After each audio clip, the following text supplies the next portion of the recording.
nós vamos começar a aula de hoje falando sobre manipulação de preço. Então, presta atenção. Para acontecer a manipulação de preço, o artifício utilizado tem que trazer como efeito uma variação nos preços ou no mercado, manipulação de mercado ou preço. Tá?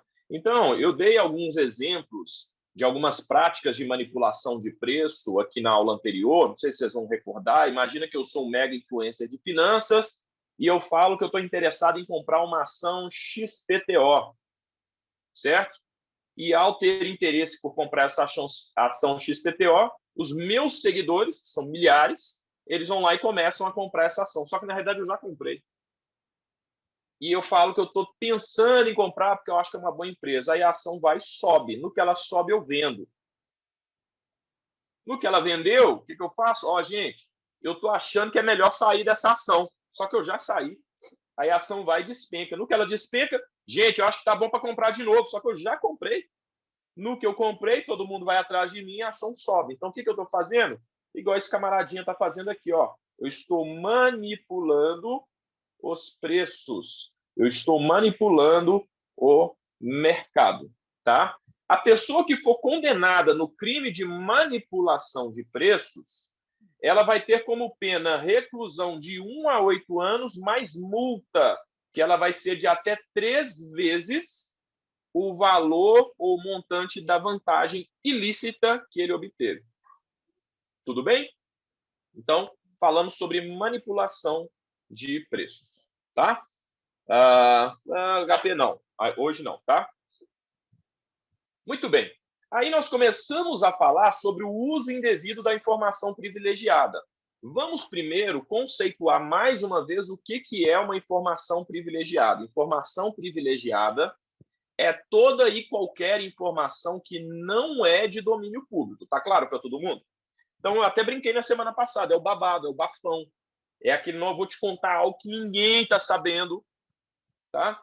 No caso da informação privilegiada, ela é obtida na sua primeira instância, a gente vai estudar, pela posição, de repente, que a pessoa tem na empresa, pela proximidade que ela tem, às vezes, com uma pessoa que é de dentro da empresa.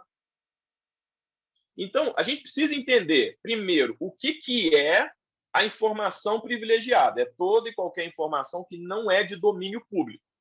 Ponto. Aonde está a infração? A infração, ela está exatamente nessa primeira parte aqui da frase. Olha, no uso indevido da informação privilegiada.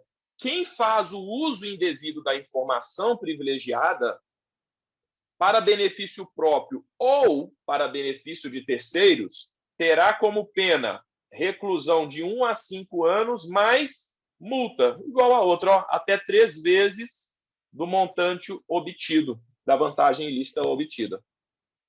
Então, presta atenção. Ter acesso à informação privilegiada é um crime? Não. Fazer uso indevido da informação privilegiada é que é caracterizado um crime. Aí nós começamos a falar dos crimes através do uso indevido da informação privilegiada. Nós vamos estudar o insider trade. In significa de dentro, insider, do lado de dentro. A pessoa, ela teve acesso a uma informação de uma empresa, seja pela posição que ela tem lá dentro. Vamos imaginar, nós tivemos aí recentemente o evento das Americanas, não foi? Então, vamos imaginar o senhor Sérgio Rial, que era o ex-CEO da Americanas, ele descobre aquele rombo bilionário no balanço da empresa. E ele tem ações da empresa. Né? Aí, ou imagina que ele nem tem ações da empresa, tá? Vamos dar 2 exemplos. Primeiro, com ele tendo ações da empresa, o que ele faz? Fala, na hora que eu divulgar essa informação no mercado, essa bomba Nagasaki aqui, isso daqui vai fazer com que as ações, todo mundo viu o que aconteceu com as ações simplesmente despencaram, viraram pó.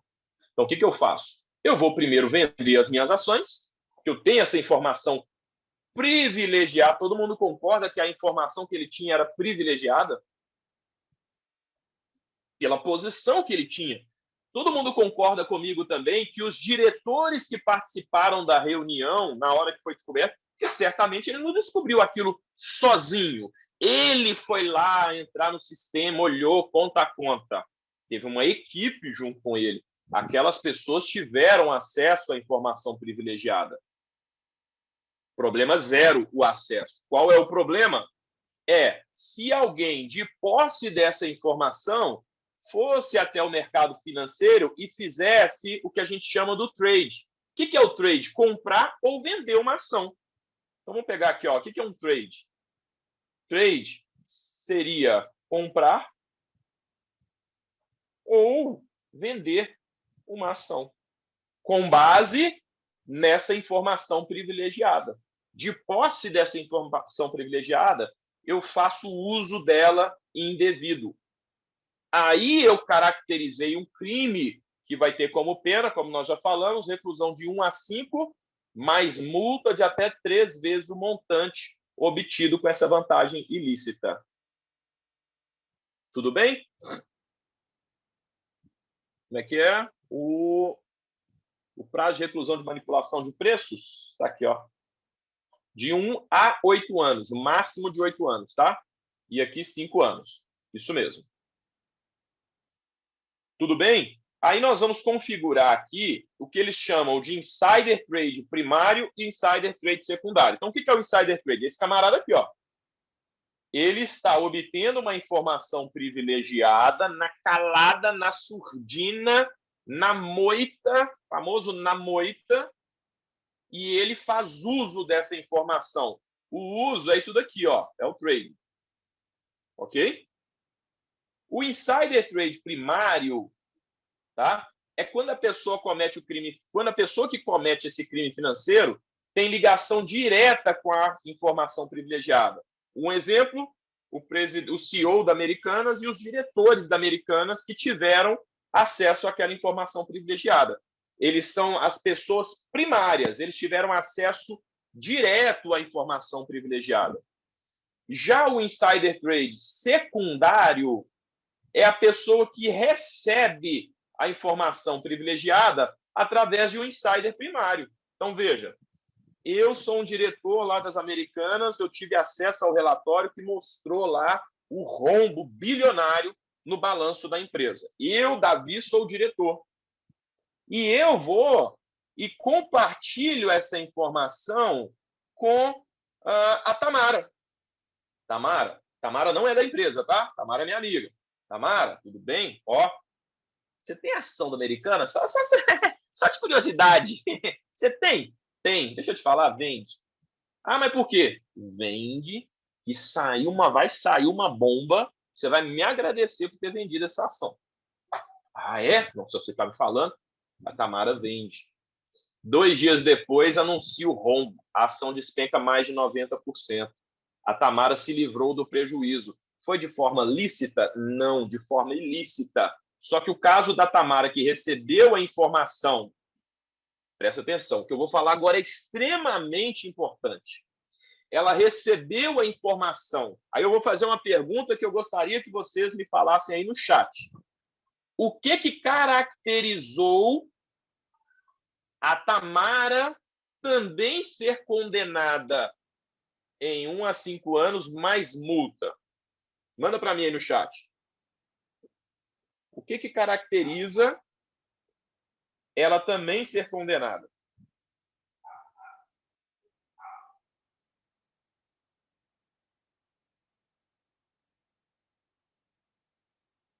Isso.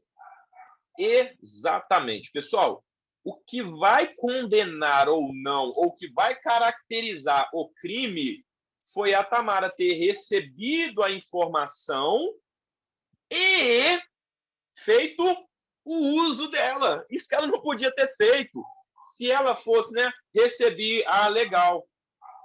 Deve ser até difícil, né, gente? Cá para nós. Imagina, você tem lá 100 mil em ações da Americana. Você recebe uma informação privilegiada, que você sabe que quando for divulgado, as ações vão cair. Você não fazer nada, você fala assim, meu Deus do céu, que preço caro para não cometer um crime. Aí você deve, né? Até fazer conta. O que deve ser melhor? Perder 100 mil ou ficar preso 5 anos? Mas isso não esqueça, você pode receber uma multa de 3 vezes a vantagem ilícita. Não vale a pena.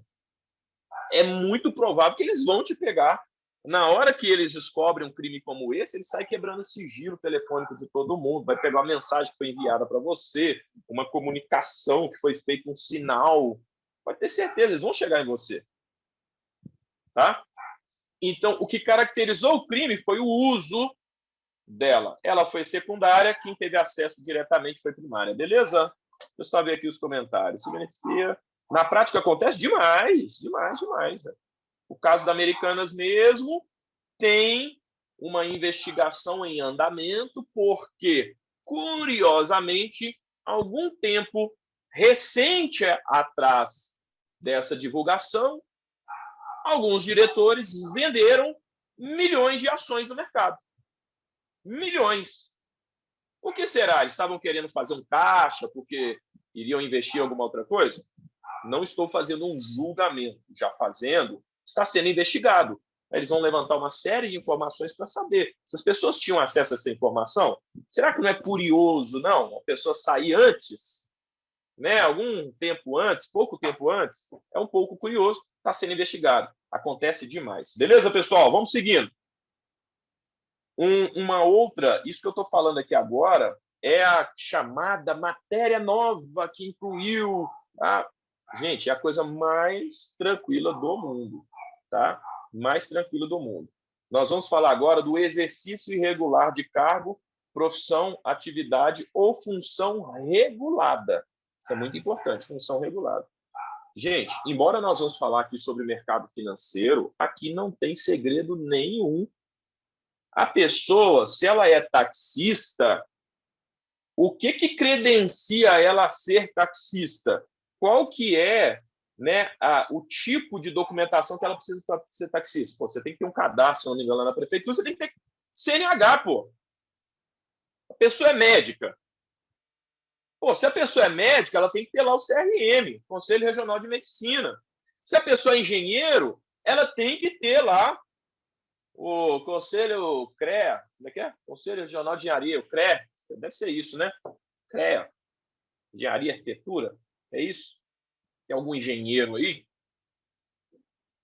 Então, para a pessoa exercer uma profissão, ela precisa ter a regularidade do cargo e da profissão que ela assume. Da mesma forma, você. Agora, voltando para o mercado financeiro, para você exercer a sua tão sonhada vaga, né, ou a profissão de olha que nome bonito, eu sou um especialista em investimentos. Você precisa ter qual certificação? A certificação de especialista de investimentos. Para você atuar como agente autônomo de investimentos, você precisa ter a certificação de agente autônomo de investimentos. Para você atuar como planejador financeiro, você precisa ter o CFP. Para você atender o segmento alta renda, você precisa ter a CPA 20. Para você poder ser um analista de ações, você precisa ter uma certificação chamada CNPI. O que eu quero mostrar? A prova não vai cobrar nenhuma dessas certificações. Ela vai perguntar o seguinte: Davi está recomendando ações para seus clientes, porque Davi tem autoconhecimento no mercado. Mas Davi não tem a certificação que o habilita a oferecer isso. Davi, por ter conhecimento, pode ou não pode recomendar? Não posso. Davi sabe dirigir carro, mas Davi não tem carteira de motorista. Ele pode dirigir? Não posso dirigir, porque para dirigir eu preciso da CNH. Então, essa parte aqui é muito tranquila, não tem nem muito mais o que falar. Ó, o exercício no mercado de valores imobiliários, agente autônomo de investimento, ele fala das funções aqui. Ó. Aí, aonde que está a penalidade? Está aqui, ó.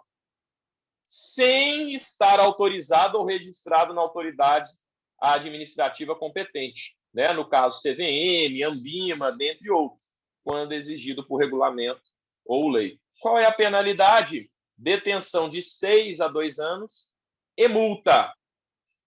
Tá? No caso de reincidência, o cara foi pego. Tá? Pagou. Aí, multa pode ser de até o triplo dos valores, se ele for cometer esse crime de maneira reiterada. Tá? Pessoal, aqui Nós já até falamos lá em lavagem de dinheiro a diferença entre reclusão e detenção.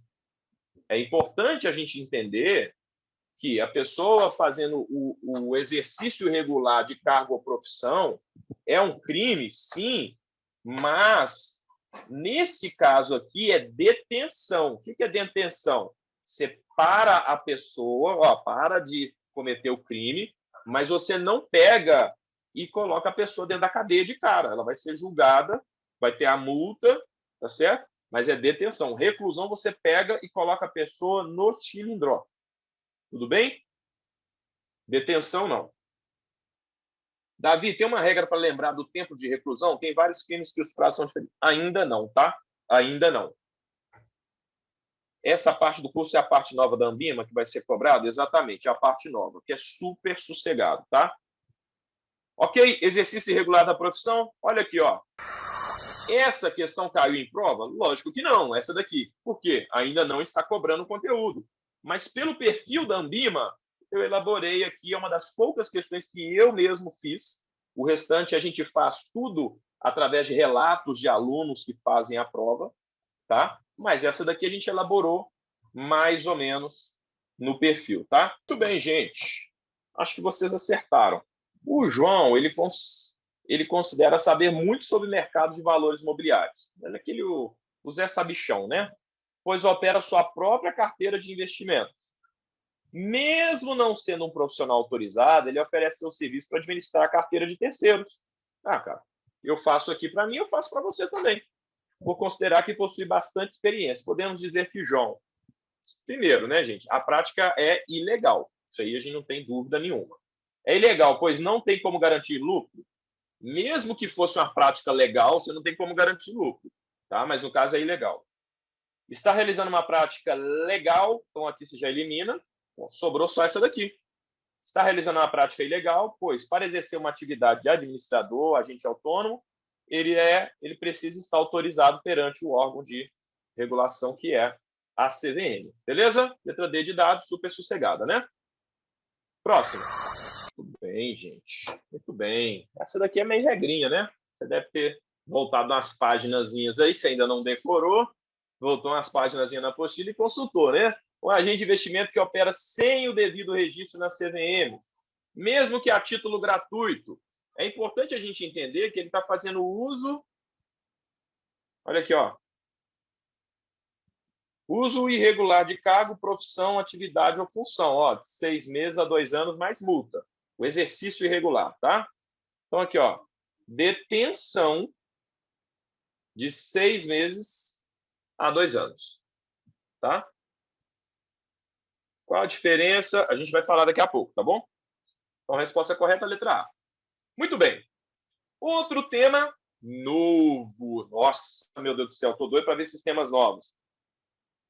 Pessoal, aqui saiu errado, só corta aí, né? O correto é omissão imprópria, tá bom? Depois eu vou corrigir lá no PowerPoint e, consequentemente, na apostila. Mas é omissão imprópria.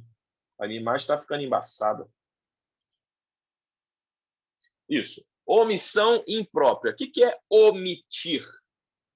É assim, uma coisa é você não saber. Tudo bem? E aqui essa parte aqui é relativamente fácil, porque são coisas do nosso dia a dia, né? São situações do nosso dia a dia. Uma coisa é você não saber.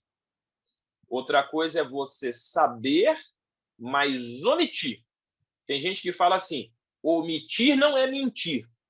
Tudo bem, tem razão, né? Mentir é você falar algo que não é verdade.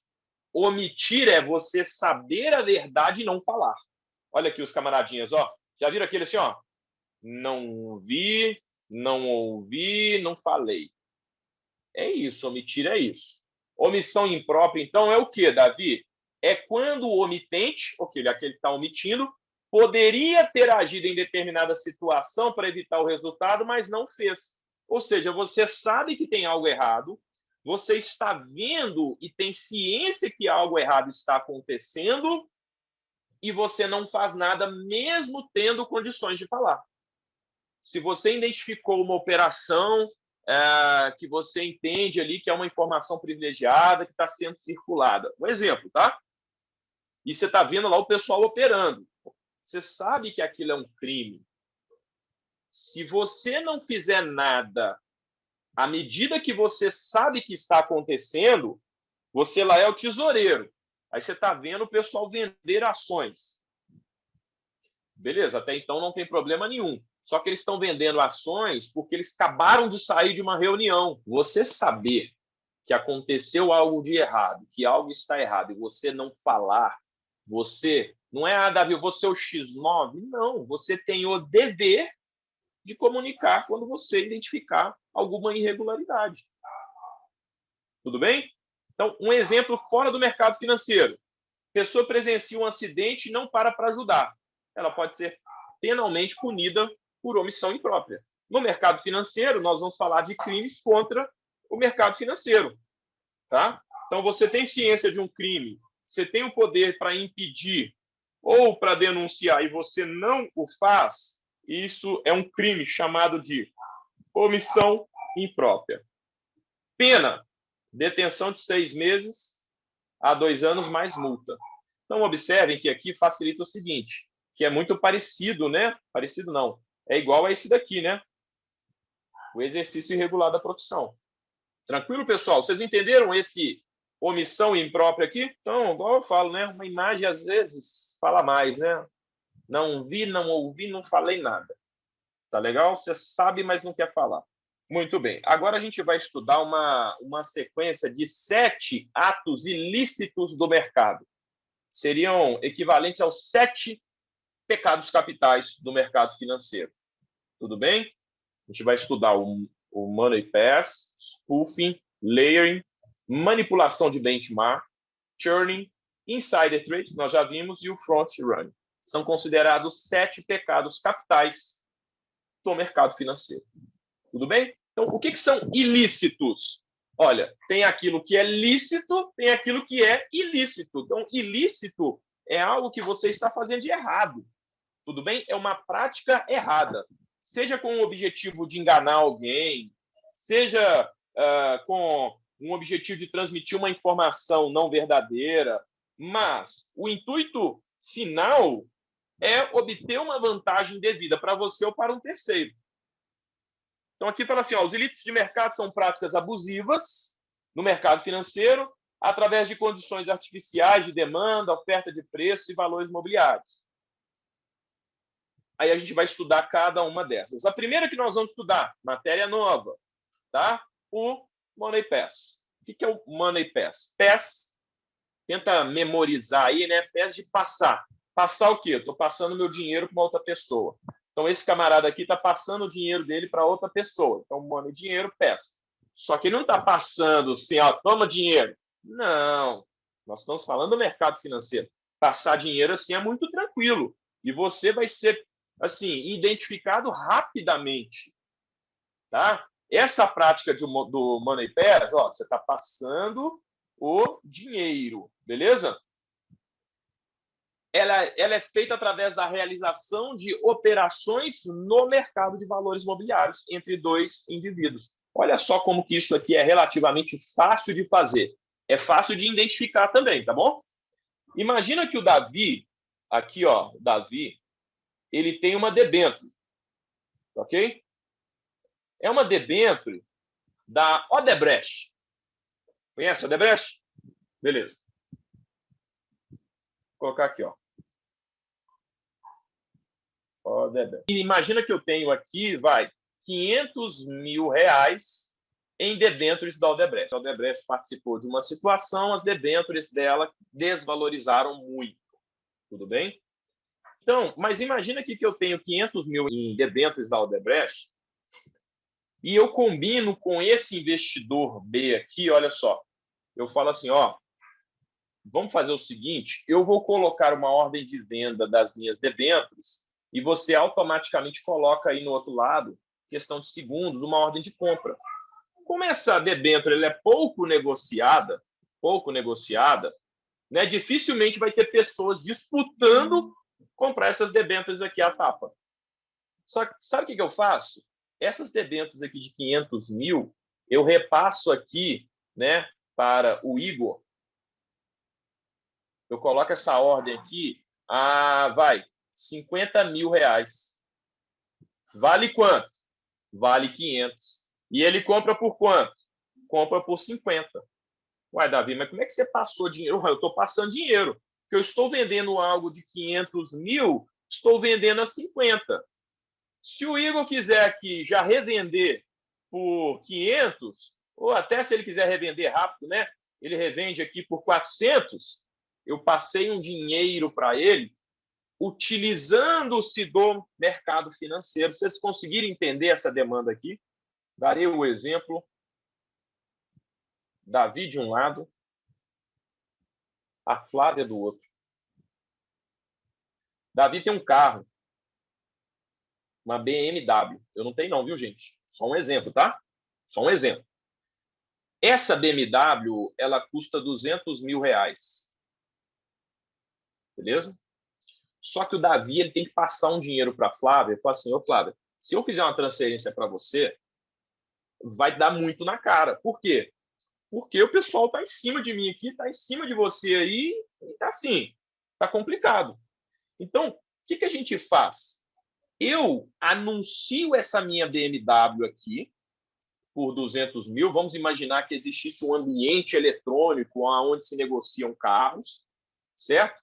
Eu anuncio essa minha BMW, que ela custa 200 mil, só que eu vou anunciar ela rapidamente aqui. Eu anuncio ela, por 20 mil reais. Você já chega e compra. Assim que eu anunciar, você vem aqui e compra. A Flávia comprou por 20 mil uma BMW. Se ela quiser revender agora no mercado, ela revende por 200 mil reais. Então, foi uma forma que o Davi encontrou de passar um dinheiro para a Flávia sem passar o dinheiro mesmo de verdade. Vocês conseguiram entender esse exemplo aqui com a BMW? Davi, mas como que eu passei o dinheiro? Eu passei um valor. Eu passei algo que vale 200, passei por 20. Ela pagou 20 e ela pode vir aqui no mercado vender por 200 e ela vai aferir aqui um lucro de 180. Né? Ela gastou 20 aqui, vendeu por 200. Conseguiram captar esse exemplo aqui? Pode falar. Se não tiver entendido, não tem problema, tá? Para que motivo? Para eu passar um dinheiro para ela, sem ter que passar dinheiro mesmo, transferindo, ou chegar com a mala de dinheiro. Porque se eu chegar com a mala de dinheiro, ou se eu fizer um Pix para a Flávia, vai dar muito na cara, né? Porque quando eu faço o Pix, tem lá todos os meus dados registrados e automaticamente, opa, por que o Davi está fazendo um Pix de 200 mil? Espera aí, o que está fazendo essa transferência? Agora, quando eu faço com um ativo financeiro, quem que vai imaginar que é o Davi que está de um lado e a Flávia do outro?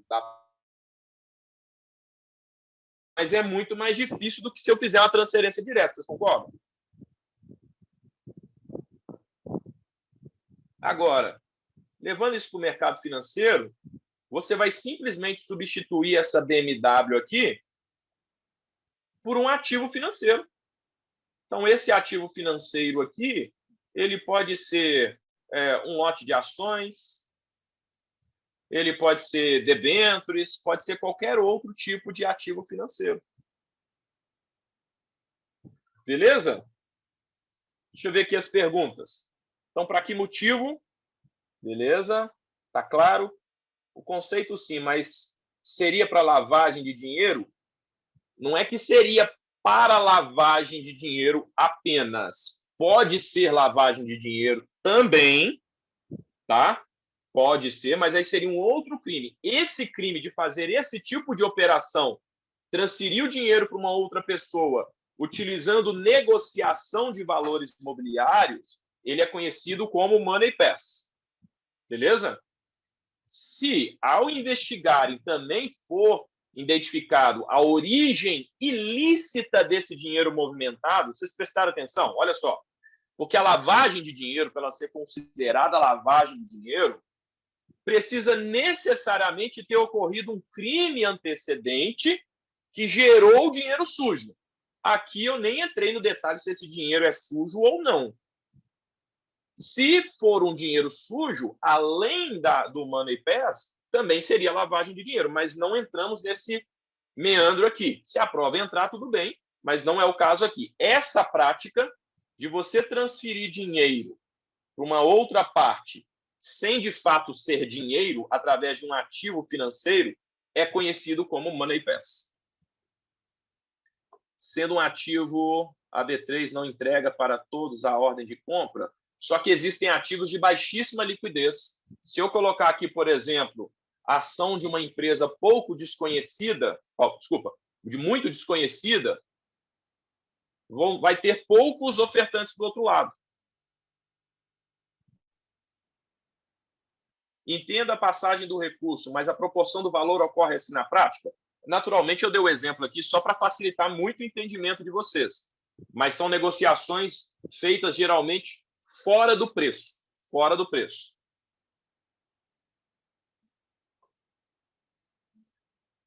Pessoal, ficou claro o intuito final? O intuito final é o Davi passar um dinheiro para a Flávia sem necessariamente passar o dinheiro. Eu faço isso através da venda de um ativo. Próximo do preço? Pode. Próximo do preço é preço de mercado. Então, geralmente, eu vou fazer isso, né, através de uma diferença de preço um pouco maior.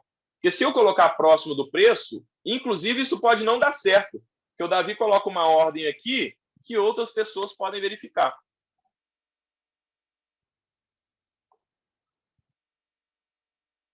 Então, vamos voltar aqui. Olha só, em relação ao conceito. Então, a realização de operações no mercado de valores imobiliários, pré-acordada entre dois indivíduos, para viabilizar a transferência de recursos entre eles. Eu dei o exemplo aqui, pessoal, só para deixar claro. Tá? Só para deixar claro. Essas operações, normalmente, elas acontecem fora do preço. Normalmente. Mas a prática em si do Money Pass é você transferir dinheiro através da transação de valores imobiliários. Não é transferir dinheiro através da transação de valores imobiliários fora do preço. Não. Eu dei um exemplo que é o mais comum. Beleza? Davi, um preço muito abaixo não chama atenção? Chama atenção. Mas diante de milhões de operações realizadas no mercado financeiro, às vezes uma operação de 200 mil passa batido, principalmente uma ação ou um papel de baixa liquidez. Então, vocês estão querendo já ficar na ponta da investigação, né? Trabalhar lá na CVM. Mas isso é tranquilo de identificar, pessoal. Olha só. É possível notar movimentações atípicas, tanto nos preços, quanto na quantidade de ações negociadas. Tem uma ação que não é vendida há muitos anos. Pouquíssima liquidez. Do nada tem um lote enorme dessas ações sendo negociado. Então, a gente vai verificar o que pode ter acontecido. Está claro o conceito do Money Pass? Transferir dinheiro sem transferir o dinheiro, através de operações no mercado de valores imobiliários. Muito bem. Agora nós vamos falar dessa outra aqui, ó, o spoofing. Tá? O spoofing. Você não vai falar spoofing, não, tá? Pelo amor de Deus, não é spoofing, não. Mas o que significa essa prática aqui do spoof? É você falsificar, você enganar, você gerar uma demanda artificial com o objetivo de influenciar os preços. Lembra do que nós estamos falando aqui, olha. Opa! Nós estamos falando dos ilícitos de mercado, que são práticas abusivas, onde a gente cria condições artificiais de demanda, oferta ou preço. Então, aqui nessa prática do spoof, presta atenção no exemplo. Eu, Davi, eu quero comprar um curso do CFP. Tá?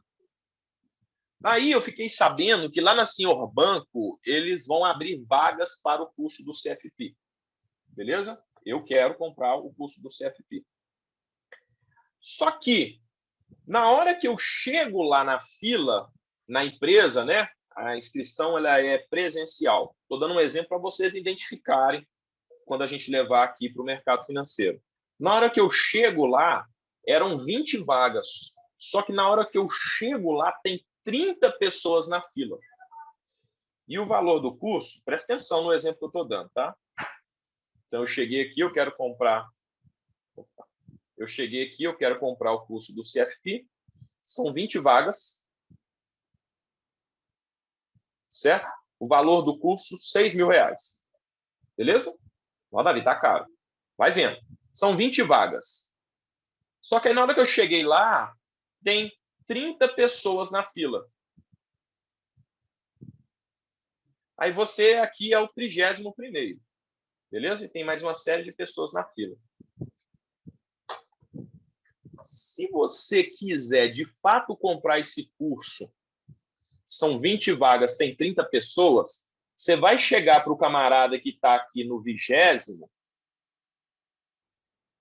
e vai oferecer para ele, cara, deixa eu passar na sua frente, eu preciso muito desse curso.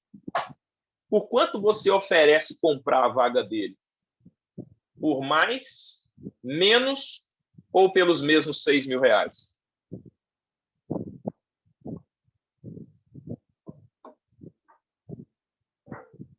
Aí saiu o famoso senhor banco daqui. Ele sai na janela e fala assim, gente, embora esteja todo mundo aí na fila, eu vou fazer o seguinte, eu vou vender para quem pagar mais. Esquece fila agora, eu vou vender para quem pagar mais. O valor do curso é 6.000. Quem dá mais? Aí, opa, eu quero estar dentro, eu dou 6.500. O outro, opa, eu quero passar na frente, 6.800. O outro, opa. Só que, presta atenção no que o senhor banco fez. O senhor banco, ele comprou aqui 20 pessoas para ficar nessa fila aqui, ó. Então, gente, vocês ficam lá na fila e vocês ficam dando lance. Aí vocês colocam um lance lá na frente, porque vai parecer que tem uma demanda muito grande e isso vai fazer com que o preço suba. E na hora que o pessoal chega aqui, ó, opa, tem 20 vagas, nós já tem 30 pessoas aqui na fila, então eu vou ter que pagar mais. E eu vou ter que pagar mais. Eu gerei uma demanda artificial. No mercado financeiro, na prática, isso funciona assim. Você tem lá o home broker. Beleza? Aí você tem aqui de um lado ofertas de compra, do outro lado ofertas de venda. Tudo bem? Aí aqui tem assim, ó, por exemplo, a XP colocou aqui uma ordem de 2.000 compras da ação da Petro. Beleza? Aí do outro lado aqui tem que o Bradesco colocou uma ordem de 1.000 vendas de Petro. Tá? E depois vai ter a composição aqui do preço, né? Vamos só imaginando que a XP está querendo comprar Petro a 19 e o Bradesco quer vender a Petro a 21. Para essa operação se concretizar, ou o Bradesco vai ter que abaixar o preço para chegar próximo do 19, ou a XP aqui vai ter que aumentar o preço para chegar perto do 21. Essa parte aqui, só até aqui, todo mundo está entendendo como que funciona lá o ambiente de negociação? Beleza? O ambiente de negociação da Bolsa, gente, é um sistema de leilão, só que é um sistema de leilão eletrônico. Tá? Olha só, outra coisa. A XP quer comprar 2.000 ações. Vamos imaginar que esse aqui é o book completo. Quantas ações tem à venda? Tem só 1.000, não é verdade? Agora me fala o seguinte, me respondam o seguinte. Imagina que chega uma outra corretora aqui, ó, a JGW, e ela simplesmente coloca uma oferta de 100.000 ações da Petrobras e ela coloca com um preço, de R$30. Vocês acham que do nada vai começar a aparecer vendedor aqui? Sim ou não?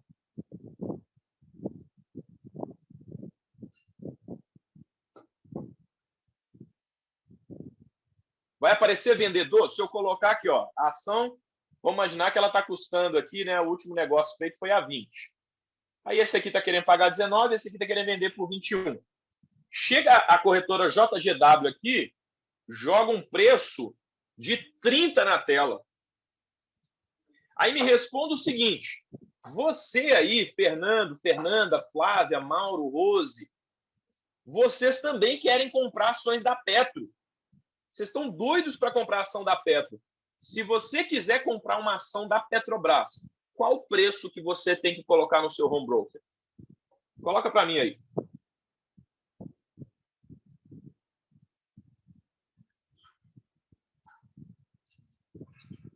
O pessoal está colocando aqui, ó, professor, tem que colocar 31, ou seja, de 30 para cima, algum valor acima de 30, não é verdade? 30,5, 30,80. Por quê? 30 já tem uma ordem gigantesca aqui. Aí, olha a malandragem, gente, presta atenção na malandragem. Lembra que o spoof significa enganar? Enganar? Aí sabe o que acontece?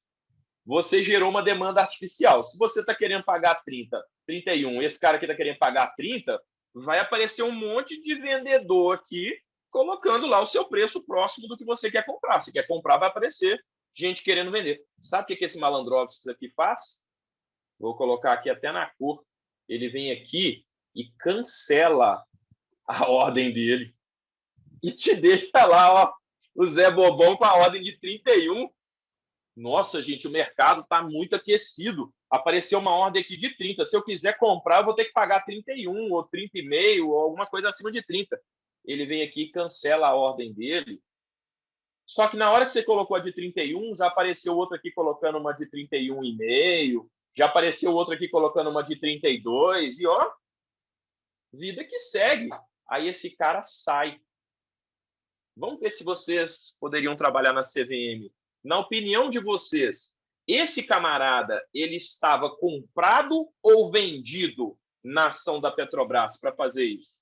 Ele tinha interesse de fazer a ação subir ou cair? Subir, exatamente. Ele tinha interesse em fazer a ação subir. Porque olha só, esse camarada possivelmente, ele deveria ter comprado a ação da Petrobras, vai, lá perto de 20. Pô, essa ação da Petrobras não sobe nem a pau.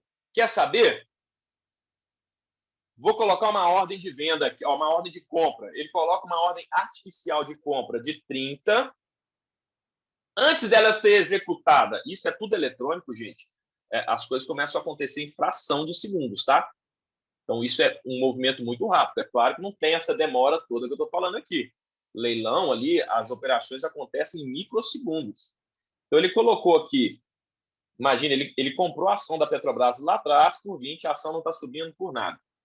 Aí, falar, quer saber? Vou colocar uma ordem de compra artificial aqui. Ele coloca essa ordem de 30. Aí ele puxa o carro da Petrobras, né? Ou seja, todo mundo viu aquela ação de 30. Se você quiser comprar também, a oferta maior é 30 para você comprar, então você tem que jogar um preço acima.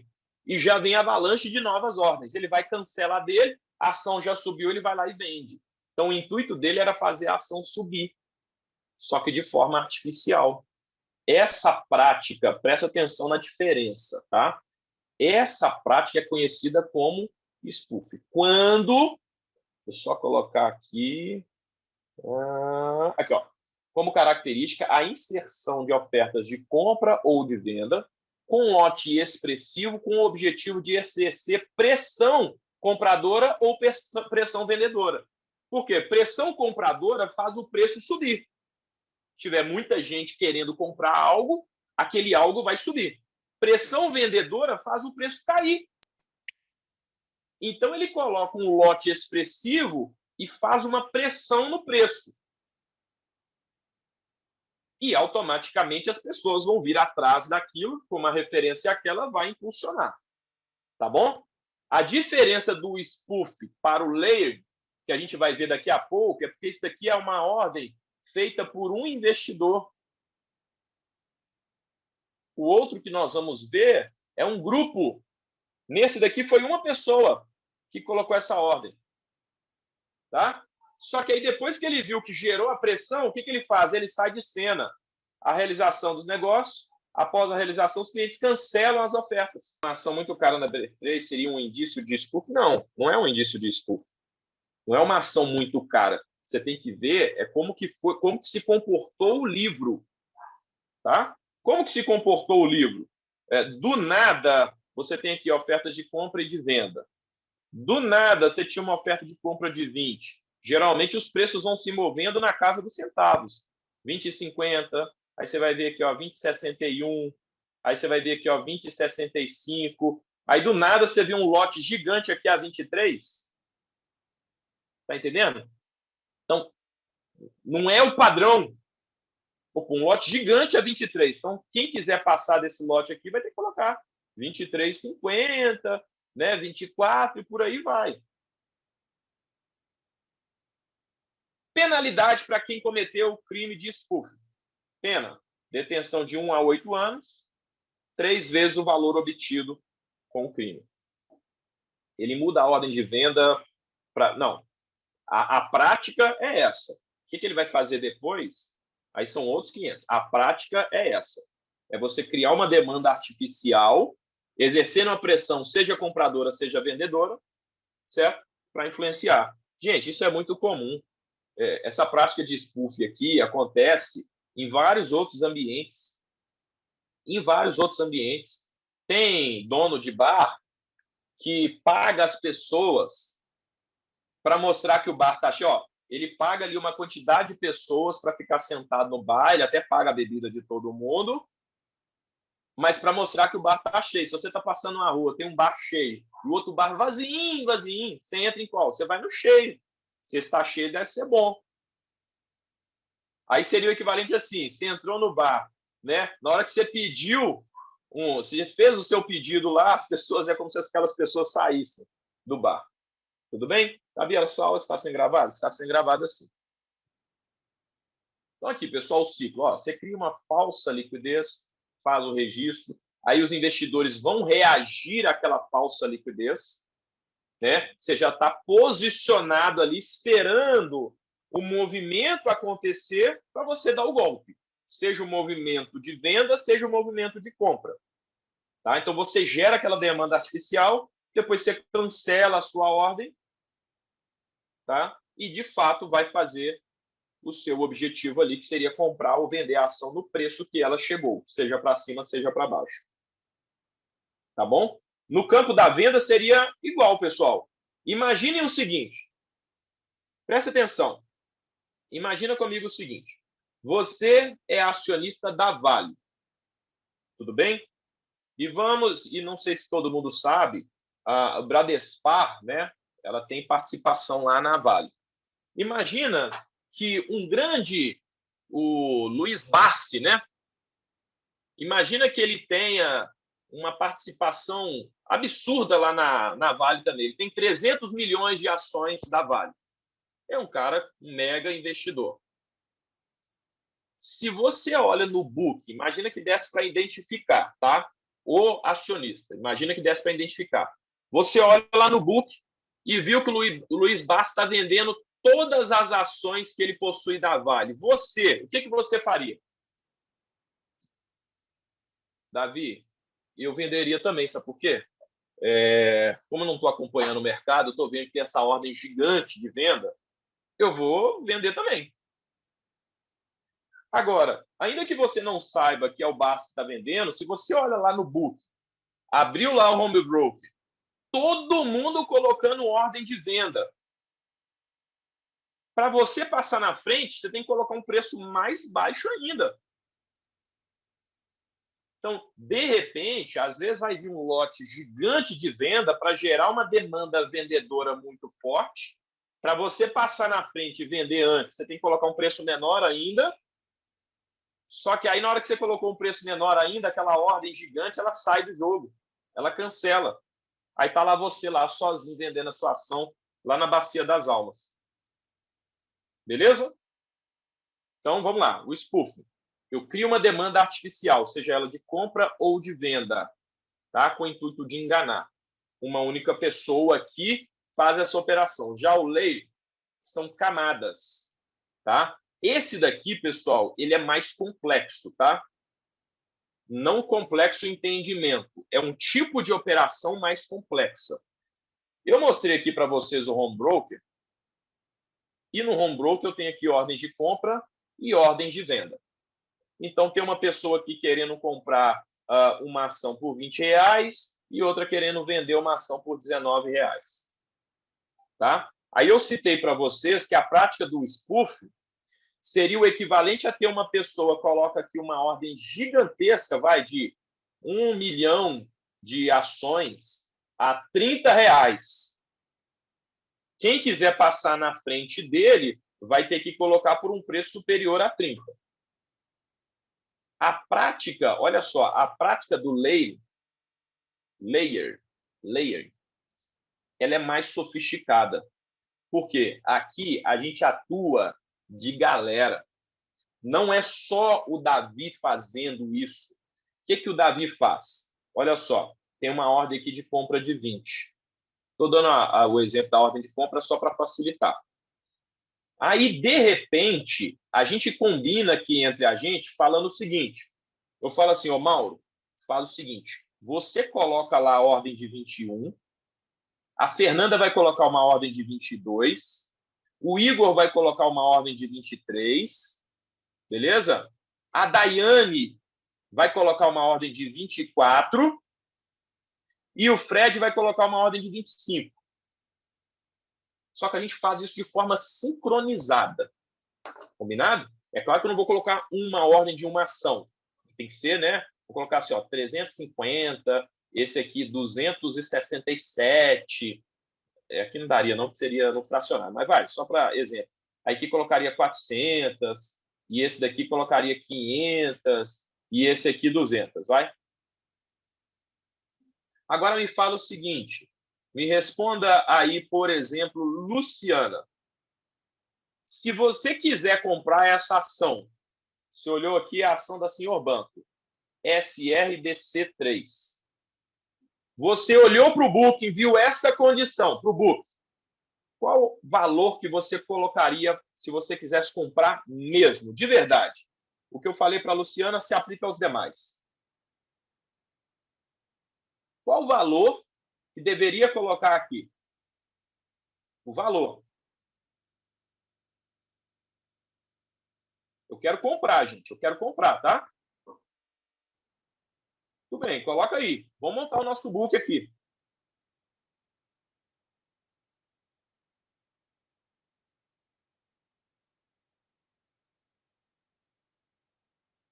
Na realidade, o preço não volta ao normal, porque você já gerou a demanda. As pessoas já foram. Aí eu vou explicar exatamente nessa daqui.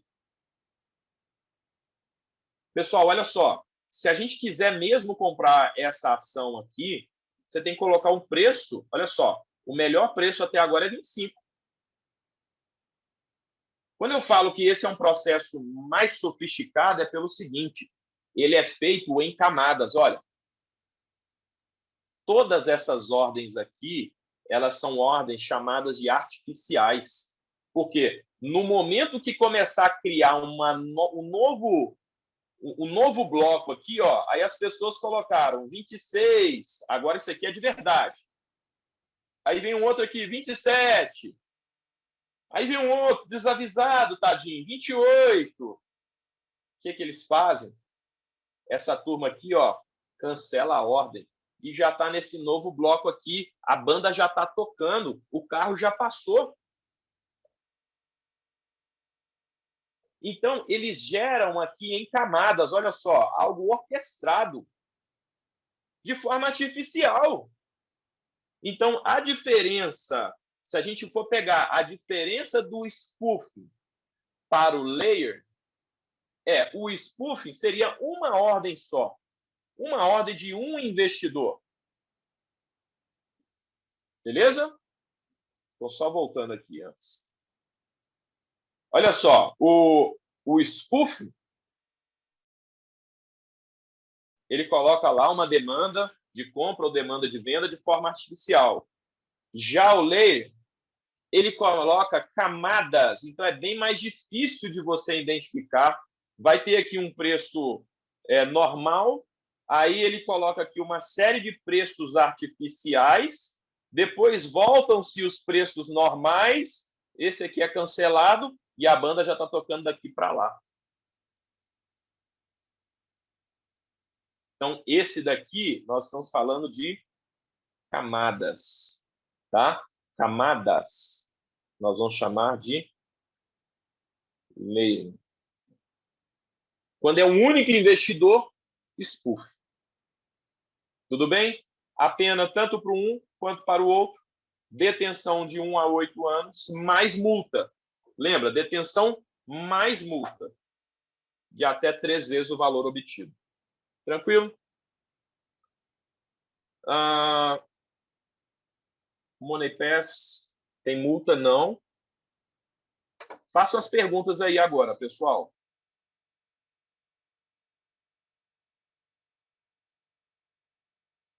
Money Pass não tem, tá, gente? Não tem no conteúdo falando sobre a multa.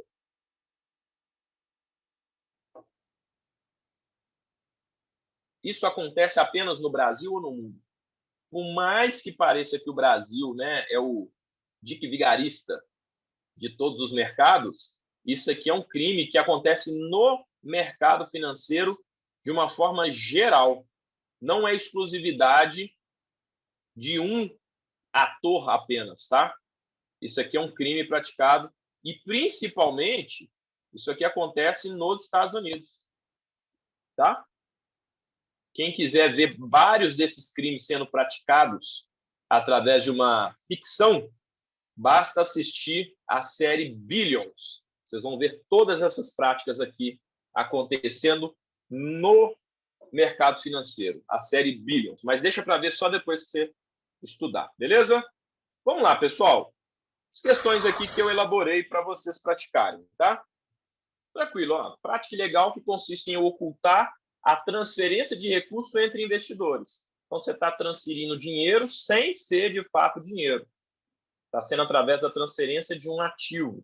Você transfere para uma outra pessoa, certo? Esse ativo tem um valor, na realidade, você está transferindo um dinheiro em forma de ativo, tá? Essa prática é chamada de Money Pass. Próximo. Muito bem, pessoal. Prática legal em que um investidor manipula o preço de um ativo através de falsas ordens de compra ou de venda. É como a gente imagina que a prova pode colocar. Pode ser, presta atenção, de forma objetiva, como aqui, perguntando o conceito, ou o mais provável, que ela vai te dar um case.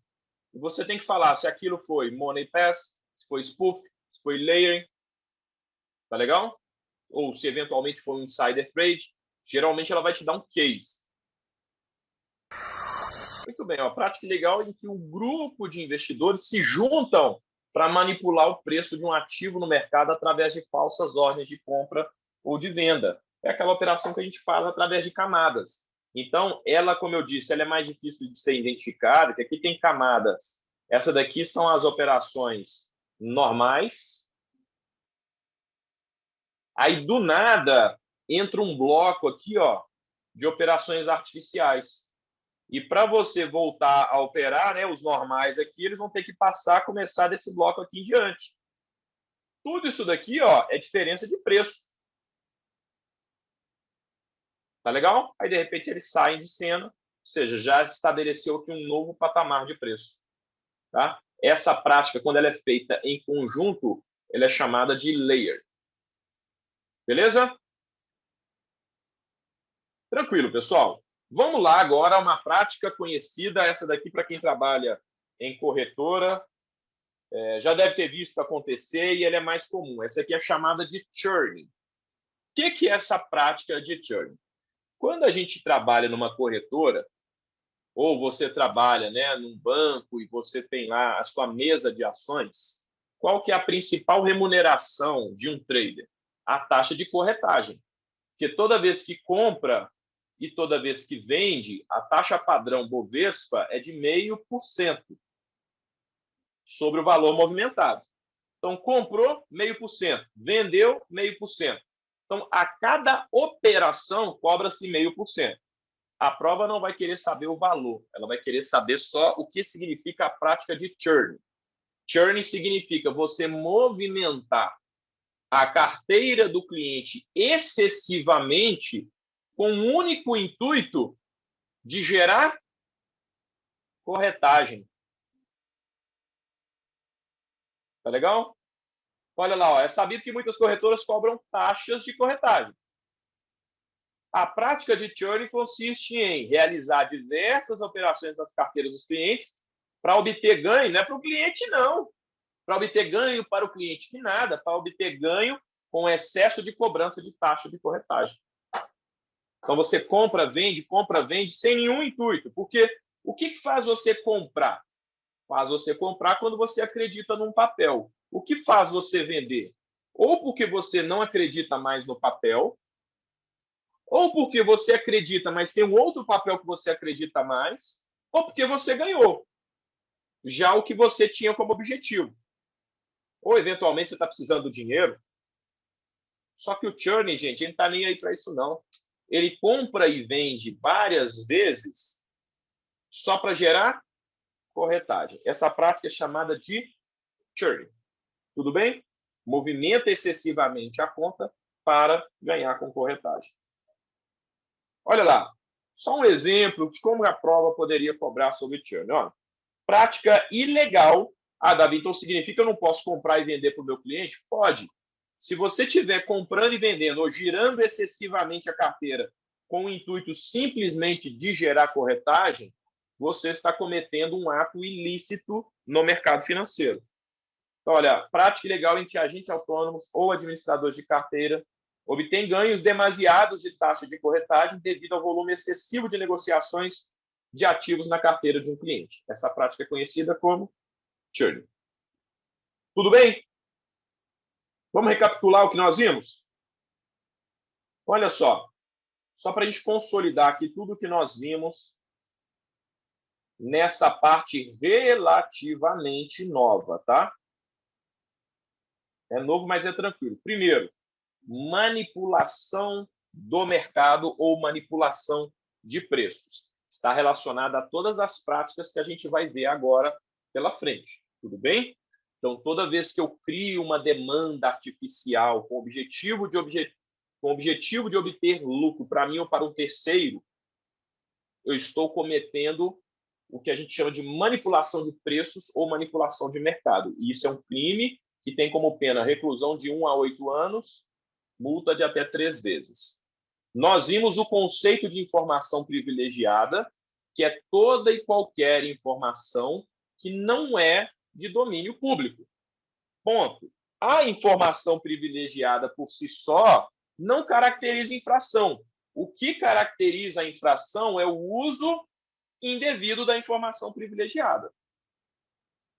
Tudo bem? Usar essa informação para obter uma vantagem para mim ou para um terceiro, eu estou cometendo um crime que tem como pena reclusão de 1 a 5 anos, mais multa de até 3 vezes a vantagem obtida. Aí nós começamos aqui a ver um pouco, né, de qual seria uma infração cometida pelo uso da informação privilegiada. Aí nós vimos aqui o insider trade. Tá? O insider trade é quando eu faço uso da informação privilegiada negociando valores imobiliários. O insider trade primário é quando eu tenho ligação direta com a empresa. O insider trade secundário é quando eu recebo essa informação de um terceiro. Tudo bem? Pena, reclusão de 1 a 5 anos, multa de até 3 vezes. Nós vimos sobre o exercício irregular da profissão. Exercício irregular da profissão é quando eu estou atuando sem ter as credenciais necessárias pelo órgão de regulação. Tudo bem? Então, sou um agente autônomo de investimento, eu preciso ter ANCOR. Sou um especialista de investimento, preciso ter a CEA. Sou um analista, preciso ter a CNPI. É você ter a credencial que te habilita a operar no seu mercado. Tá? Detenção de 6 a 2 anos, mais multa. Aí fizemos a questão. Omissão imprópria. Omissão é você sabe, você poderia agir para impedir um crime e você não o faz. No mercado financeiro, isso é considerado um crime, chamado de omissão imprópria. Detenção de 6 a 2 anos, mais multa. Aí nós vimos aqui os 7 ilícitos do mercado. Tá? Dentro desses 7 ilícitos aqui, nós vamos falar por aqui, ó, Money Pass. E depois vai faltar a gente ainda falar do Front Run, tá? Mas o Money Pass. Money Pass eu transfiro dinheiro para uma outra pessoa sem ser através de dinheiro, transferindo um ativo financeiro. Ou seja, eu negocio um ativo financeiro com ela e automaticamente eu transferi para ela um valor. Basta ela pegar aquele ativo que ela negociou comigo e vender. Vai entrar um dinheiro para ela, sem eu ter passado dinheiro para ela. Esse aqui é o Money Pass. Não tem, tá? Não tem aqui a pena para o Money Pass. Ok? O spoof. O spoof eu coloco uma ordem de compra ou de venda artificial para gerar uma pressão nos preços. Seja para o preço subir, seja para o preço cair. Só que aqui é quando um investidor faz isso. Já o layer, ele coloca aqui isso em camadas. Ou seja, são vários investidores. Vou colocar aqui, ó, vários investidores. Colocando ofertas, gerando ali uma demanda artificial. Quando a pessoa olha para o book e vê aquela demanda artificial, para ela... E, gente, de novo, isso daqui é feito em questão de segundos. Se você um dia, e eu já recomendei a vocês, abre conta numa corretora para você ver como funciona o home broker na prática. Você olha para a tela, você piscou, o preço mudou. Você pisca, o preço muda. As empresas que negociam, né, um volume maior, são milhões de negociações realizadas durante um único dia. Você olha para a tela fica piscando assim a todo momento entrando ordem. Então, essas operações são muito bem feitas, seja através de um, que é o spoof, seja através de várias aqui, que seria o layer. Tá? O manipulação de benchmark seria muito semelhante à manipulação de preços ou manipulação de mercado. O churning. Churning é quando eu movimento excessivamente a carteira do meu cliente para gerar corretagem. O insider trade, a gente acabou de ver, é quando eu faço uso da informação privilegiada para fazer o trade. Tá? E nós vamos falar aqui agora sobre essa prática chamada de front run. O que é? Tem a penalidade. A gente vai falar também, tá? Dessa penalidade aí. Só um minutinho. Então, aqui, olha só. Nós vamos falar da prática do front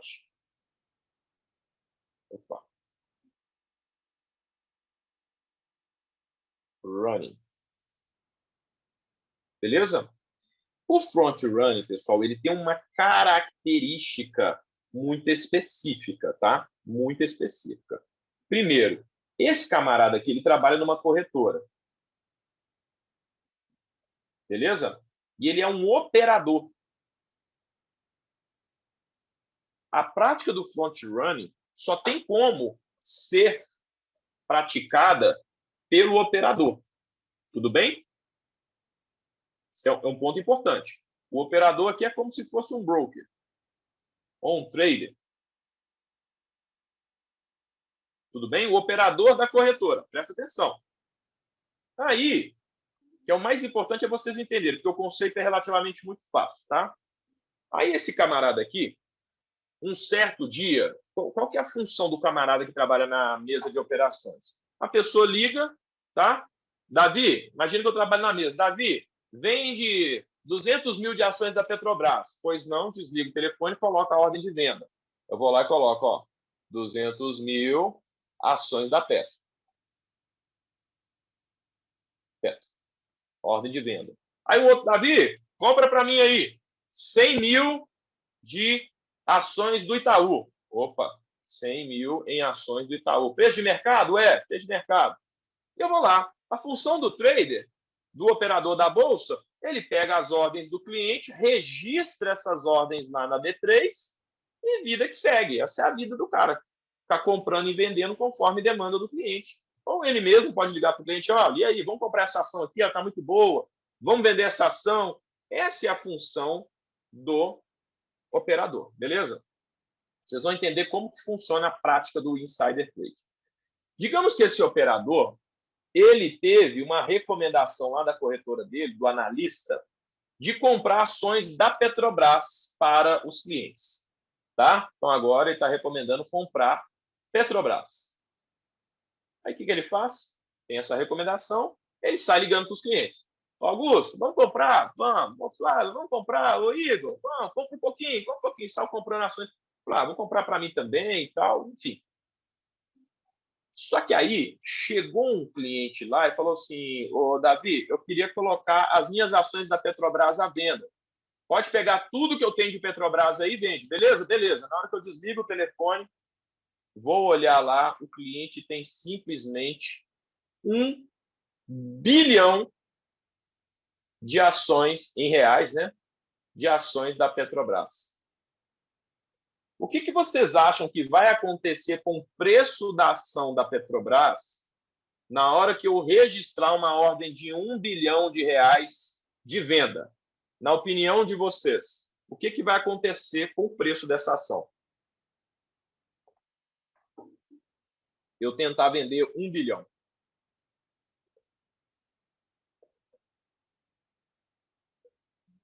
A ação vai cair, pessoal. Por quê? Vender 1 bilhão de qualquer coisa é muito difícil. Então, você vai ter que fazer um leilão e achatar o preço para você conseguir vender. Não tem 1 bilhão de reais agora para comprar ações da Petrobras. Então, você vai ter que fazer um leilão, né, reduzindo o preço para achar comprador. Aí você fala assim, putz, acabei de comprar a Petrobras para meus clientes.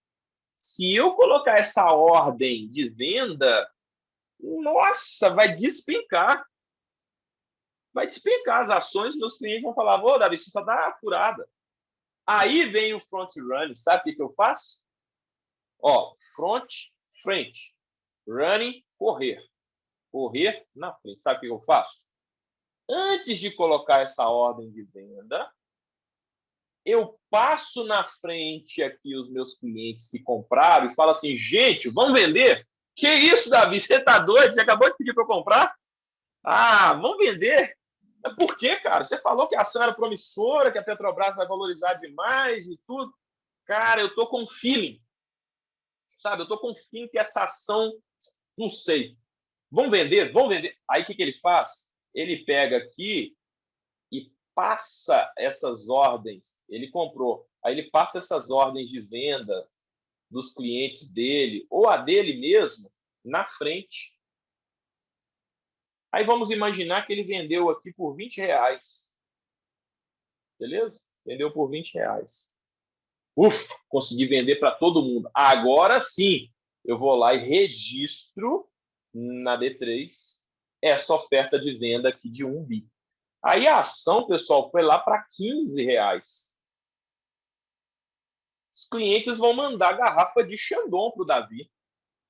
Davi, você é o bichão mesmo, hein? Que isso, cara? Como é que você sabia? Parece até que você sabia de alguma coisa. Não, eu jamais, cara. É feeling de operador. Sentir, simplesmente sentir. Sentimento não tem como justificar. Certo? Mas o que ele fez? Ele correu na frente ou operou para ele ou para a carteira que ele está vinculado, obtendo uma vantagem chamada de ilícita. Agora, prestem atenção pelo seguinte, pessoal. Isso aqui que eu vou falar com vocês é muito importante, tá? Peraí. Olha só. A prova gosta muito de contrapor o insider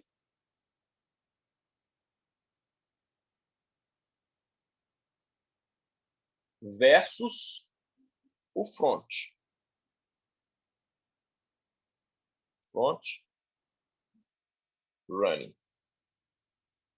Vamos só entender a diferença principal, porque isso cobra na prova, tudo bem? O insider, ó, insider, ele teve uma informação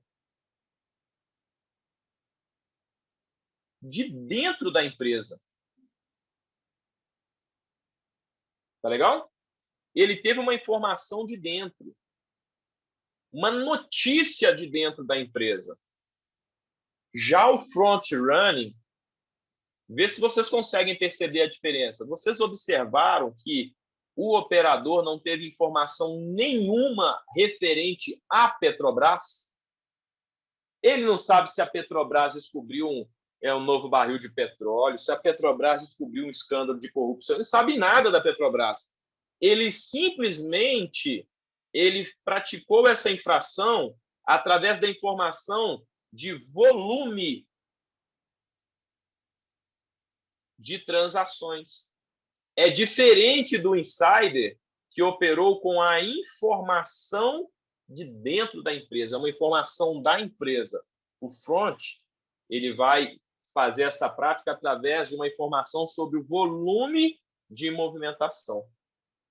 Só pode praticar o front run o operador da bolsa. Tudo bem? Isso aqui é muito importante para a gente entender, tá? Muito bem. Essa parte aqui ela é bastante teórica, mas ela fala sobre a Ambima. Se a gente entender o conceito da Ambima, o que ela faz, o objetivo dela, fica muito fácil da gente entender toda vez que estiver falando alguma coisa sobre os códigos da Ambima. Tá? Então, vamos lembrar, primeiramente, que a Ambima, nós vimos lá no primeiro módulo, que ela é um órgão de autorregulação, beleza? É um órgão de autorregulação. Tranquilo? Por ela ser um órgão de autorregulação, ela vai pegar todas as normas e regras que já existem no mercado e ela vai tentar melhorar isso. Eu até dei um exemplo para vocês numa dessas aulas, falando sobre os riscos. Então, a legislação diz que as informações acerca dos riscos deverão constar nos documentos. Então, você tem aqui um documento, ela fala assim, ó, você pode colocar o risco aqui, você tem que colocar informação acerca do risco aqui. Aí o banco vai lá e coloca aqui embaixo. Está lá, está cumprindo a legislação. A Ambima, no seu código de autorregulação, ela não só cumpre o que diz a lei, como fala assim, olha, o risco você vai colocar ele em destaque aqui na primeira página, chamando bastante atenção aqui, ó. Ou seja, além de cumprir o que diz a lei, ela traz uma melhoria. Então, esse é um dos principais objetivos da Ambima, autorregular o mercado, pegar as regras e trazer normas que complementem a legislação. Não substitui a legislação, vai buscar complementar o que já diz a lei. Tudo bem? Beleza, pessoal? Então, isso é muito importante para a gente poder entender. Aí vai ter o Código de Autorregulação e Melhores Práticas para várias áreas.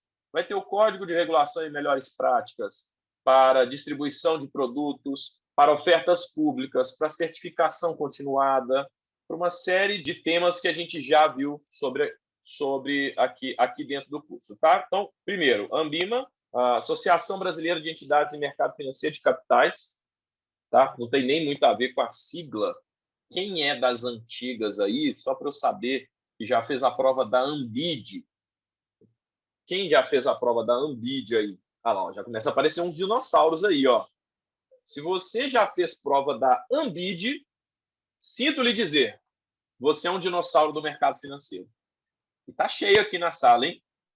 Eu também já fiz prova da Ambid. Na época, inclusive, a prova era no papel. Você ia num centro de testes, a prova era feita no papel, depois você tinha que preencher o gabarito.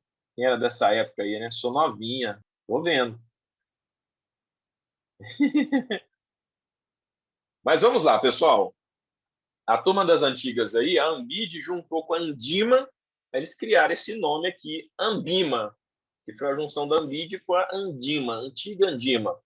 Ou seja, o nome não tem muita relação com a sigla, tá? Mas é a Associação Brasileira de Entidades e Mercados Financeiros de Capitais. Óbvio que a prova não vai perguntar o significado de Ambima, mas só para a gente entender.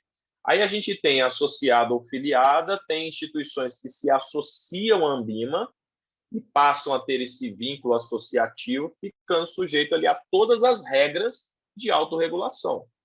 Tá? Então, uma das perguntas que a prova faz é: as regras dos códigos de autorregulação da Anbima se aplicam às instituições associadas ou aquelas que aderirem voluntariamente aos códigos?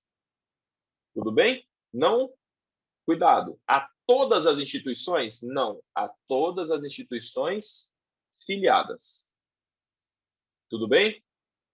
Então, isso é muito importante. No momento que você fez a associação ou a filiação à Anbima, automaticamente você adere a todos os códigos de autorregulação e automaticamente você fica debaixo também da tutela da Anbima,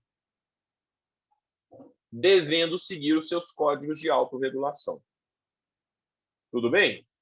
A gente coloca aqui uma figura do agente autônomo de investimentos, embora a prova não seja de agente autônomo de investimentos, mas eu coloco aqui porque esse tipo de personagem aqui, o AI, o agente autônomo de investimentos, ele sempre vai aparecer na prova muito relacionado quando a gente estiver falando de investidor qualificado e investidor profissional. Tá ok? Porque esse é um profissional credenciado junto à CVM e quando ele está investindo o seu próprio dinheiro, ele vai ser considerado investidor qualificado / profissional. Tudo bem? Beleza. Olha só, obviamente, no intuito aqui não é da gente ler tudo isso daqui, ler tudo isso daqui. Aqui eu peguei alguns itens do Código de Autorregulação só para a gente entender a lógica. E aqui nós estamos falando do Código de Autorregulação e Melhores Práticas para Distribuição de Produtos de Investimentos. Então, o que são produtos de investimento? Eu tenho um fundo de investimento, que é um produto de investimento. Eu tenho um CDB, que é um produto de investimento. Eu tenho um COI, que é um produto de investimento. Eu tenho a debênture, que é um produto de investimento. Então, a Anbima ela reuniu ali num código quais são as melhores práticas quando estamos atuando na distribuição de produtos de investimentos. Tudo bem? Principalmente quando a gente está se referindo ali a fundos. Não há necessidade de memorizar nenhum desses itens. De novo, o que eu fiz aqui foi simplesmente pegar o código, fazer um compilado desse código para que vocês depois, com calma, dá uma lida, certo? Só para se situar. Não tem nenhum item específico aqui que já foi cobrado na prova desse lado de cá, do lado esquerdo. Já do lado direito, sim, cai na prova. Primeiro, quais são as penalidades para quem descumprir ou para quem não seguir, é filiado e não seguir os códigos de melhores práticas da Anbima? Isso é uma questão de prova. Tudo bem? Então, olha só colocar aqui, ó. Aí eu gostaria só que vocês atualizassem no de vocês aí, tá? Agora é advertência pública, coloca aí. Tira a reservada e a pública está aqui embaixo, ó. Pública, certo? Multa e desligamento do quadro associativo da Anbima. Então, presta atenção. Uma instituição que foi atuada pela Anbima, porque ela descumpriu alguns dos códigos de autorregulação. Qual vai ser a penalidade? Multa, advertência pública e desligamento do quadro associativo da Anbima. Tudo bem? Isso já foi questão de prova, tá? Quem que vai estar sujeito a essas penalidades? Já foi perguntado na prova também. Somente as instituições associadas. Tá legal? Quem não for associado não estará sujeito às penalidades. Faz todo sentido, não é verdade? Muito bem. Aí, esses códigos de melhores práticas, lá da Ambima são 9 no total. Só que na prova vai abordar apenas 4 deles, tá? Que é o Programa de Certificação Continuada, que diz respeito justamente às certificações que elevam a capacidade técnica dos profissionais, o Código de Distribuição de Produtos, de Ofertas Públicas e Aquisição de Valores Mobiliários.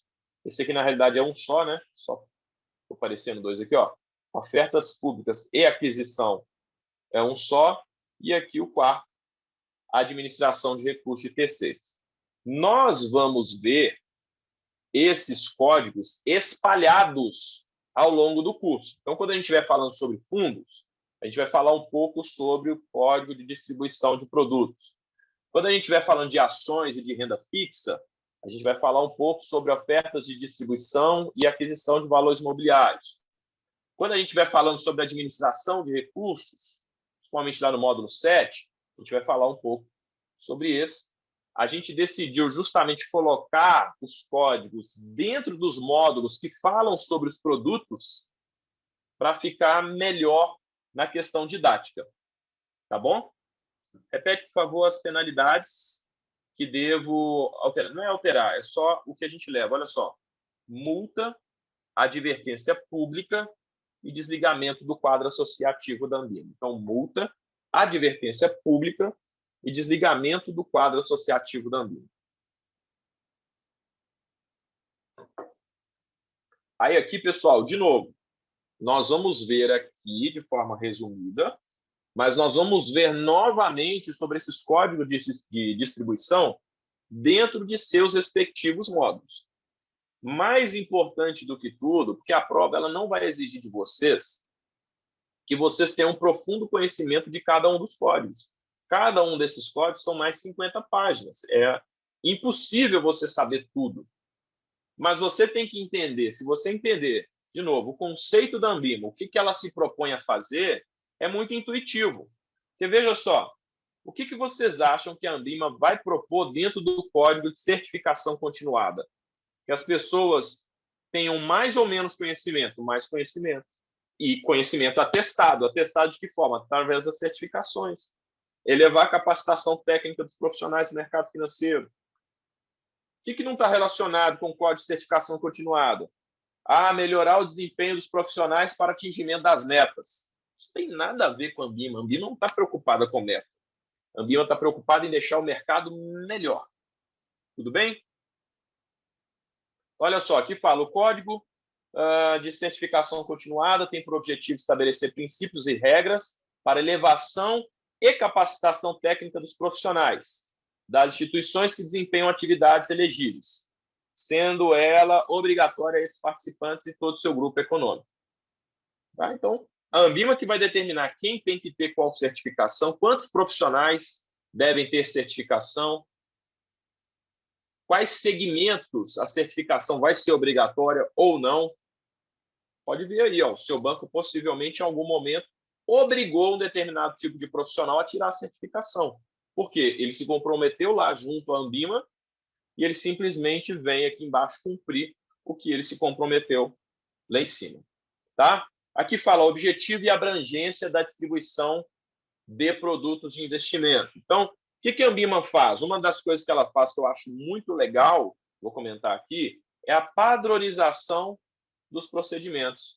Então, ela coloca assim, por exemplo, na lâmina de distribuição de um fundo, para você comparar um fundo A com um fundo B, se cada lâmina pudesse colocar a informação que bem entendesse, seria muito difícil você comparar o A com o B. Aí, o que a Ambima fala? Toda lâmina deve conter essas seguintes informações. Ela coloca lá uma lista de informações que toda lâmina de fundo obrigatoriamente deve conter. Então, aí fica fácil eu comparar a lâmina A com a lâmina B. Concordam comigo? A lei não diz isso. A legislação não diz isso. A legislação fala assim, ó, você tem que ter essas informações aí. Mas pode estar no regulamento, pode estar no formulário de informações complementares. Aí a Ambima chega para organizar todas essas normas e regras que foram colocadas pela legislação.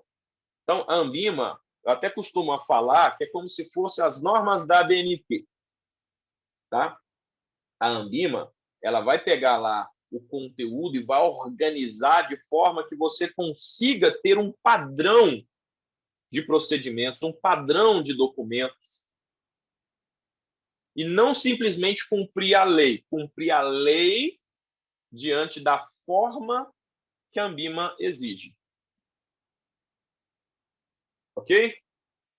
Muito bem. Aí aqui ele cita um pouco sobre o de ofertas públicas, que é só aqui, pessoal, está citando. A gente vai entrar mais no detalhe desses códigos quando estivermos no módulo específico deles. Tá? Aqui, para a gente finalizar essa parte, a gente fala sobre o suitability. Suitability nada mais é suitability.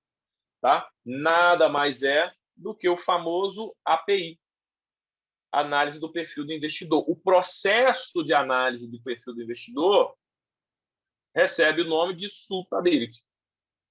Tá? Então, qual que é esse processo? Você tem que definir o objetivo do investidor. Você vai definir a situação financeira, e aqui eu faço um destaque, situação financeira.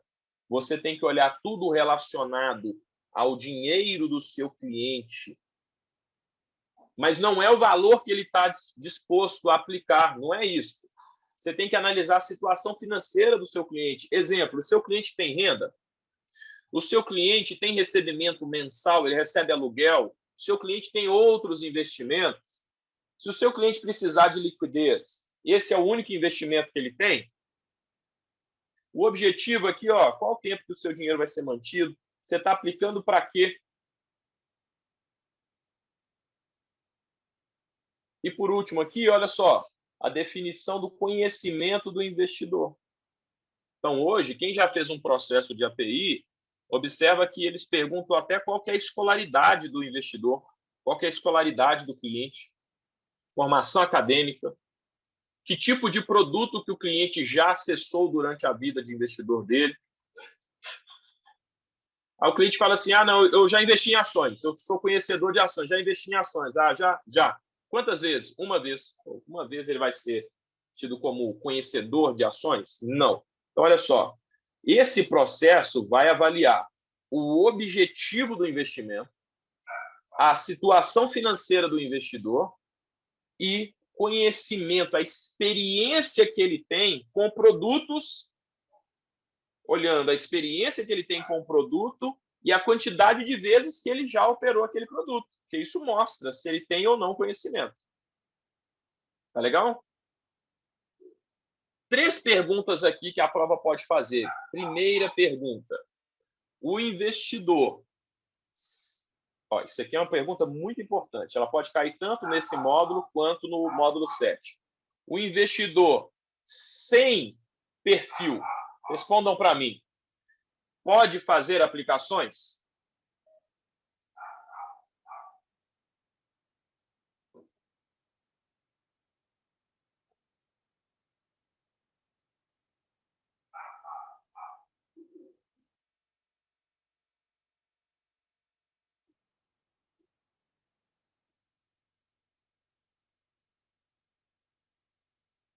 Beleza, beleza. Então, a resposta, pessoal, a prova não vai colocar assim tão direto, tá? É porque poupança não é investimento, tudo bem? Então, colocar uma poupança dá, porque poupança não é investimento. Ó, com exceção...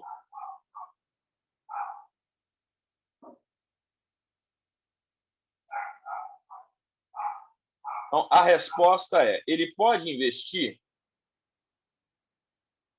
Sim, desde que. Tudo bem?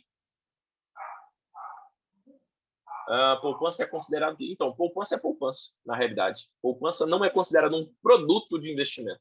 Poupança é considerada uma forma de você armazenar recursos. Tá? Então, ó, sim, desde que assine o termo.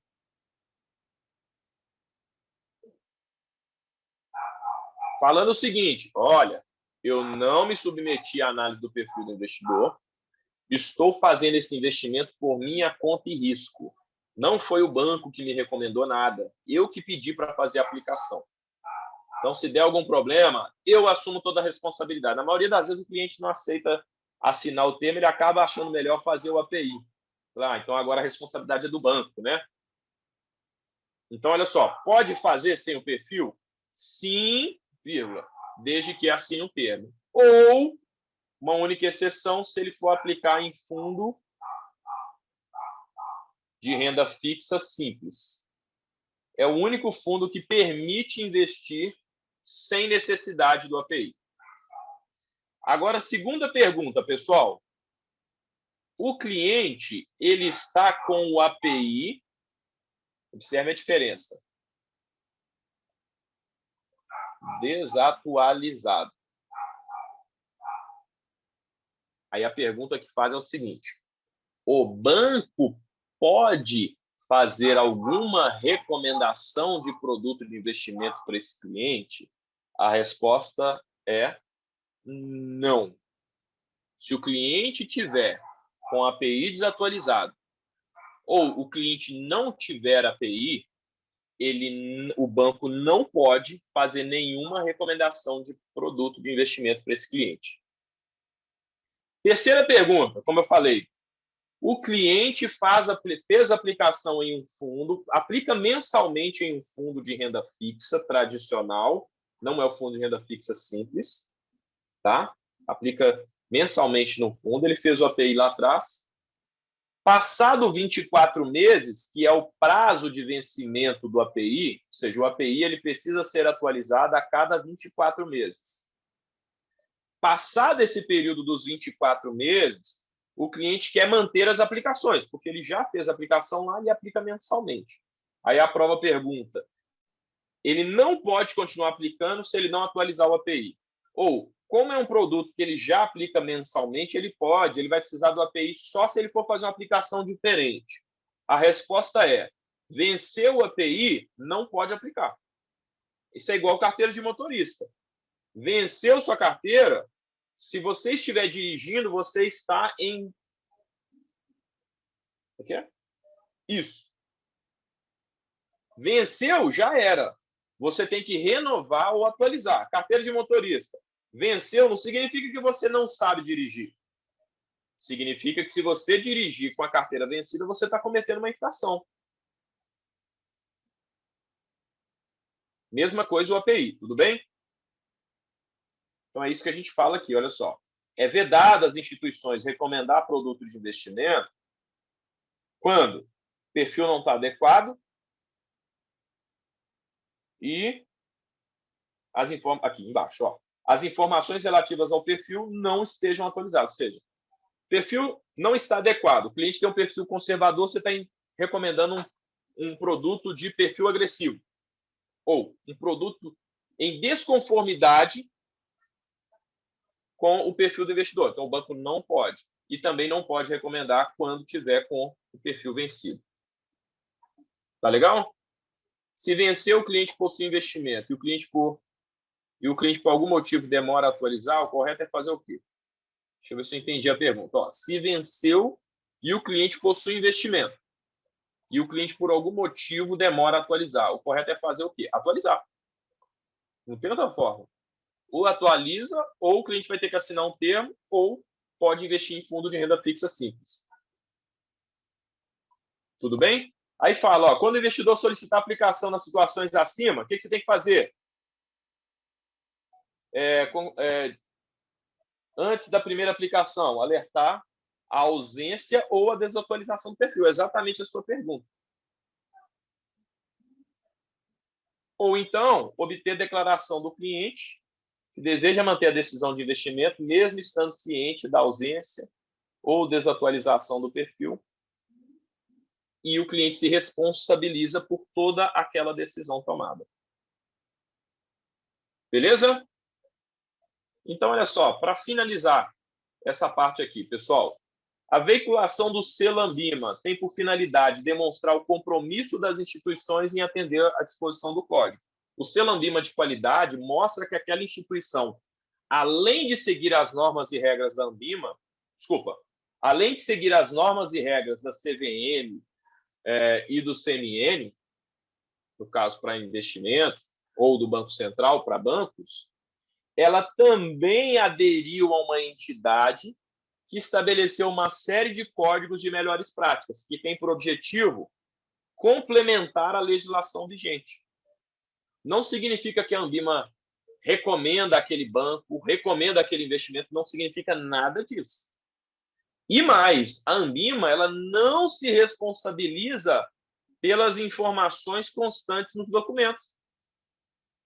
Ela simplesmente fala o seguinte: esse documento foi elaborado de acordo com a forma que a Anbima preconiza que seja feito. Não significa que a Anbima valida o conteúdo, ela valida a forma. É o exemplo que eu dei da BNT. Eu fiz o meu trabalho de conclusão de curso, eu tirei simplesmente 10 no ABNT, porque tinha uma nota só para a BNT, normas da BNT. Tirei 10, porque eu paguei alguém para colocar o meu trabalho nas normas da BNT. Não foi eu que fiz, aquele negócio é chato. Eu fiquei uma semana tentando fazer um sumário. Não consegui. Eu falei, paguei uma pessoa, ela colocou meu trabalho todo nas normas da BNT. BNT eu ganhei 10. Agora, eu posso ter falado um monte de abobrinha nas normas da BNT. Não significa que o conteúdo foi validado a forma. Guardada a devida proporção, a Anbima a mesma coisa. Ela valida a forma, não o conteúdo. Ela não recomenda o produto. Ela não valida a instituição. Ela simplesmente mostra que aquela instituição assumiu o compromisso de seguir a lei e os códigos de autorregulação da Anbima. Amém ou não amém? Beleza, pessoal? Então vamos praticar mais um pouquinho, tá? Estaremos liberados por hoje, beleza? Vamos falar aqui sobre ética. Vamos lá.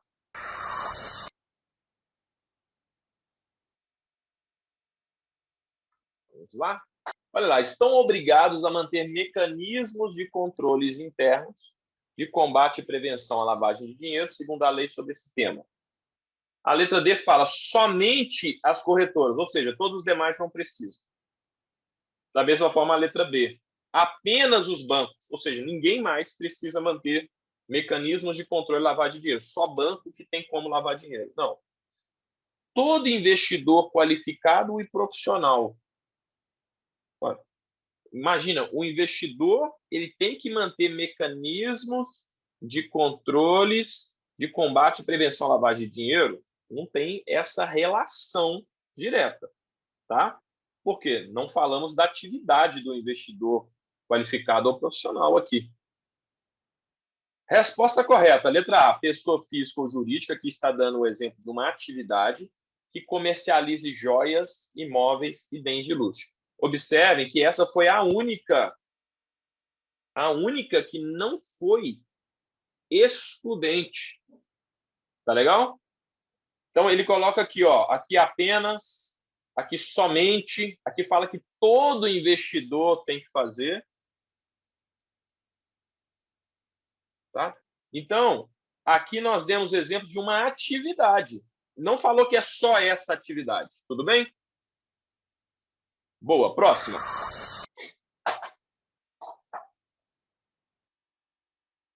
Excelente. Olha lá.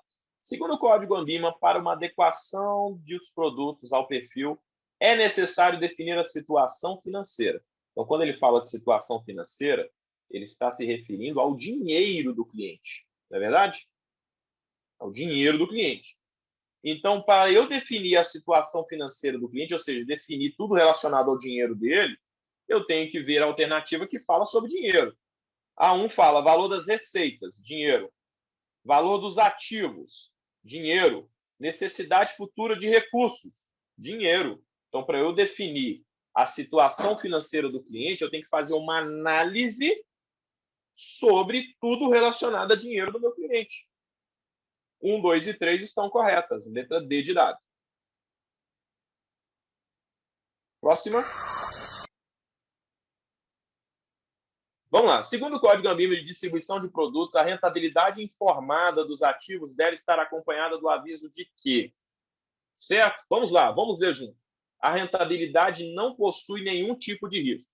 Vamos imaginar que você não leu nada sobre o Código de Distribuição de Produtos, tá? A gente vai aqui por Eliminação. Existe algum tipo de rentabilidade que não tem risco? Não tem. O conceito, a gente vai estudar isso depois em fundos, toda rentabilidade ela é líquida de taxas, tudo bem? Mas ela é bruta de impostos. Combinado? Então, aqui, ó, a rentabilidade não é líquida de impostos. Sim, ela não é líquida de impostos. A rentabilidade possui cobertura do FGC. O FGC não tem nada a ver, gente. O FGC é o Fundo Garantidor de Crédito, tá? Então, ele vai garantir alguns tipos de créditos emitidos no mercado. CDB, LCI, LCA, a gente vai ver sobre isso depois. A rentabilidade futura será sempre maior que a rentabilidade passada. Não tem o menor sentido a gente marcar essa. Então, você elimina aqui D e A, que estão completamente erradas. A, C, por desconhecimento, você poderia ter errado, mas a resposta correta é letra B de bolo. Tudo bem? Próxima. Excelente, pessoal. Você trabalha no mercado financeiro e recebe a informação que um banco irá adquirir uma concorrente. Essa informação ainda não foi publicada no mercado. Então, uma informação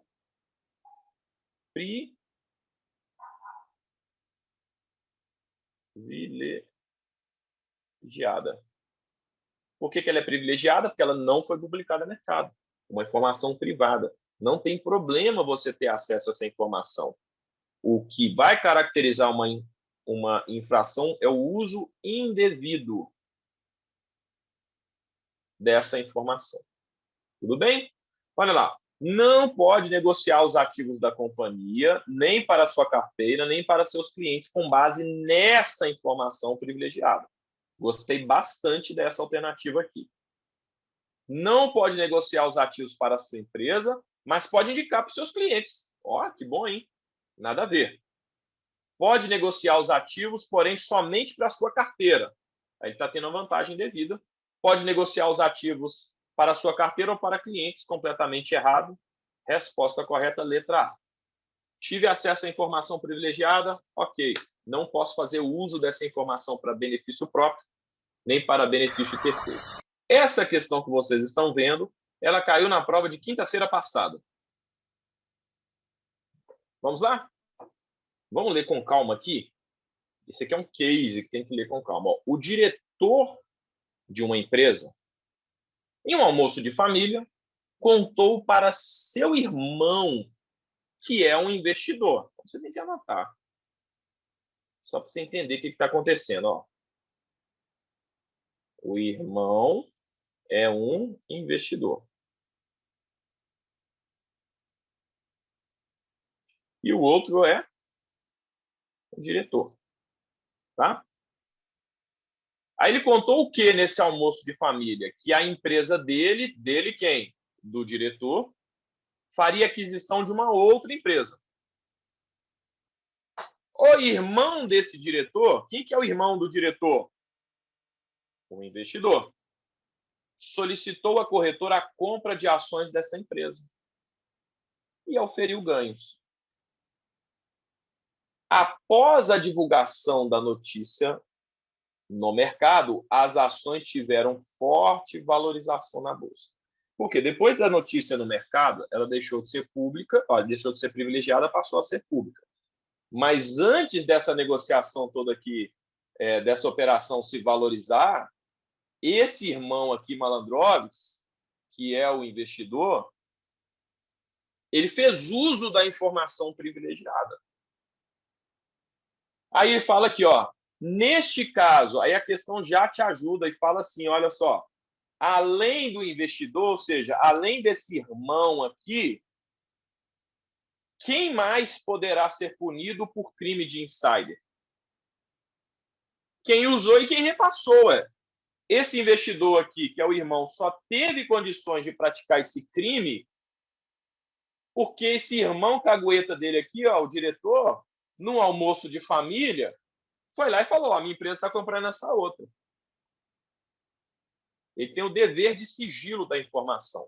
Então, além do irmão, que é o investidor, ó, irmão, que é o investidor, Quem mais vai ser responsabilizado? O diretor da companhia que cedeu a informação. O que às vezes confunde, tá? É que ele coloca assim, o diretor apenas. É o diretor além do investidor. Parte da pergunta está aqui, gente. Então, quem mais além do investidor? Além do investidor, o diretor apenas. Não é assim, quem vai ser responsabilizado? O diretor apenas. Não, além desse aqui, quem mais? Além desse, apenas o diretor será responsabilizado. Tudo bem? Próximo. Pessoal, essa questão tem caído bastante nas provas, tá? Ela é relativamente tranquila. O gerente atende um cliente que possui determinado valor para investir. Ok. Esse cliente informa que deseja alocar parte em ativos que ele lê em uma revista, que são os ETFs. Já comentei com vocês que ETFs são fundos de índice. E o restante em imóveis. Beleza. Com essas informações, o gerente executa duas ações. Repassa informação do cliente para a área da instituição que negocia os ETFs. Ok. Aí o cliente também queria comprar um imóvel, né? Repassa o nome e telefone do cliente para um amigo do gerente que é corretor de imóveis. E, afinal de contas, esse gerente, né, ele supera as expectativas do cliente. Ele faz mais do que o exigido. Não! Por quê? Ele tem o dever de sigilo das informações. Ele não pode compartilhar nenhuma informação do cliente com terceiros. Davi, mas vai ajudar o cliente? Não vai ajudar nada. Você não pode compartilhar informações do seu cliente com terceiros. Então, a primeira está correta e a segunda, incorreta. Tudo bem? Opa. Então, aqui, ó, ficaria correta e incorreta. Alternativa, letra A. Beleza? Próxima. Olha só, um operador da Bolsa de Valores, ele é funcionário de uma corretora e recebe a ordem de compra de um determinado cliente. Porém, aqui que está a prática, independente do valor. Eu dei o exemplo na aula do valor, só para vocês entenderem de forma explícita como que pode acontecer. Mas olha só, antes de repassar essa ordem, ele prioriza as ordens de compra da sua própria corretora em detrimento das ordens do cliente. Ou seja, o cliente colocou uma ordem, passou uma ordem, o operador, ele começou a priorizar antes, olha aqui, ó, antes, começou a priorizar as ordens da corretora ou dos clientes dele. Então, qual é a prática que ele cometeu aqui? É o frente running. Ele correu na frente, operou para ele ou para a corretora que ele está vinculado. Independente se é um valor maior ou menor. Quando você passa na frente, ele priorizar, isso está subentendido.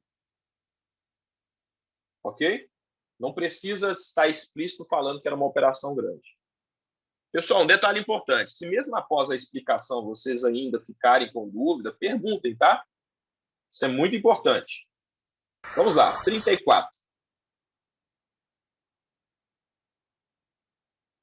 Muito bem, gente, muito bem. Conforme o Código de Distribuição de Produtos, para se verificar a situação financeira de um cliente, a instituição deverá considerar as seguintes informações. Você tem que achar tudo relacionado ao dinheiro do cliente. Conhecimento sobre produtos, tem alguma coisa relacionada a dinheiro? Não. Valor e ativos que compõem o patrimônio? Sim. Valor e tipo de renda? Sim. Necessidade futura de recursos? Sim. Então, 2, 3 e 4. Alternativa correta, letra A. Beleza? Qual módulo mais cai na prova? 3 e 4. Vamos lá?